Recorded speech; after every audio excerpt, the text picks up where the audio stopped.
If you don't start in your 30s or as soon as possible going to the gym, you're going to get to a point where you can't reverse the damage you've done. And what I mean is that you're not going to be able to start at 55 and hold on to some of that youth that you lost from not exercising all that time.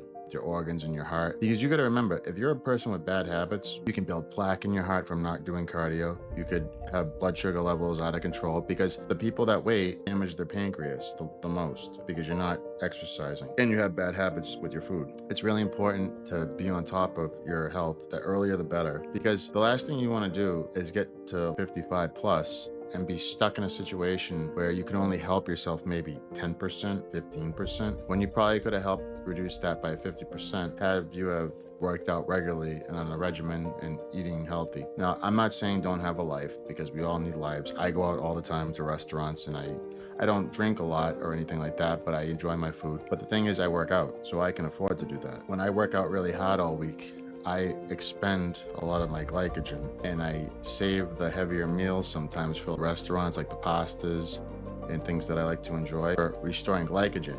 So I'm not damaging my body in a sense. I'm being smart about how I place my foods in the week so that I can utilize that to my advantage because pasta is great in a way for lifting weights if you use it right. It's all about strategy. So you have to understand that if you don't start, at some point things are going to start failing and you're not going to be able to undo the damage that you've done. All right. It's when you hit 30, you can feel a little bit of what you did in your 20s. And it's like when you hit 40, you kind of feel about what you did in your early 30s. So it's like every 10 years, you kind of get a sense of what damage you've done based on medical stuff, how you feel every day when you wake up. And the thing is, we don't think about the 10 years ahead. We think about all the fun we had in the past and memories a lot of the time, but we don't really plan the future about how we want our bodies to be healthy and everything because most people live in the present and in the past. And it's true because most people dwell on either bad stuff that's happened to them in the past, like relationship stuff, problems with families or jobs or whatever they got going on. They don't think about 10 years ahead. They usually think about what's going on right now and behind them.